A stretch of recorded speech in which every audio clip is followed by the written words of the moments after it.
Have you ever thought about where your heating comes from? Traditionally, homes in the UK have been heated by burning fossil fuels from the Earth's natural resources, coal, oil and natural gas. These sources are finite, which means they will eventually run out and cannot be replenished. They are usually made available to people's homes over long distances via national and international transmission networks, via pipes and cabling. Renewable energy, which uses sustainable sources such as sun, wind and biomass, was once viewed as an alternative source of energy. But now it is becoming the norm and is seen as the optimum way of satisfying our fuel needs in the 21st century, reducing our carbon emissions and helping to protect the environment. There are now new ways to generate and distribute the energy needed by households locally, and technology is making these community heating systems an increasingly popular option. This video will explain how community heating systems can help us to keep our houses warm in a smarter and greener way using renewable energy. What is community heating? Linking community heating with a high-efficiency combined heat and power (CHP) system means that electricity can also be produced and used locally in a highly efficient way. CHP plants can be fuelled by biomass, such as pellets of waste wood which would otherwise be sent for recycling or end up in landfill.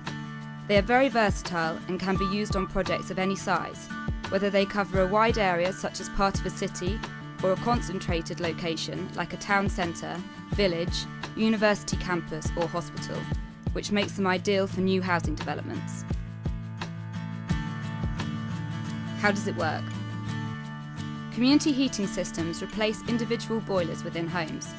Instead of using boilers, heat is pumped into homes from a centrally located energy centre via an underground network of highly insulated, pressurised pipes. The heat is then transferred, when it is needed, to individual properties through heat exchange units, into radiators and heating water cylinders, just as it would be with conventional heating.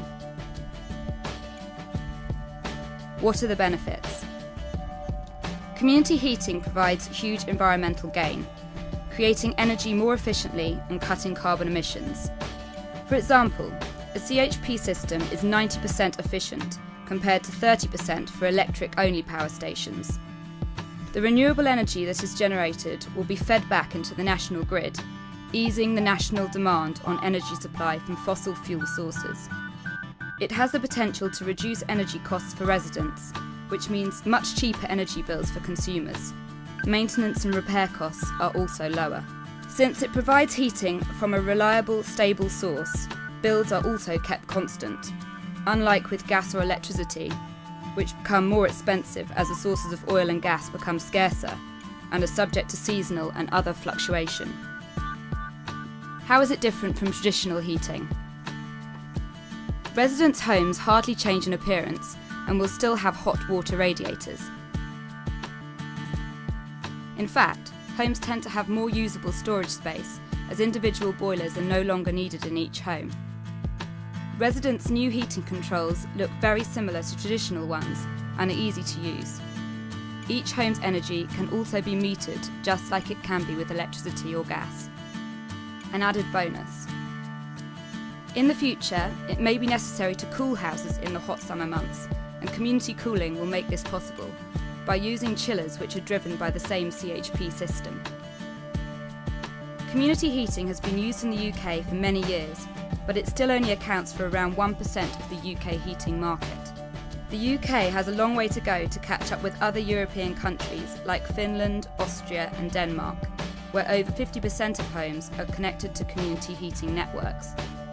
Cities like Sheffield, Nottingham and Southampton all have successful, large-scale schemes already in place.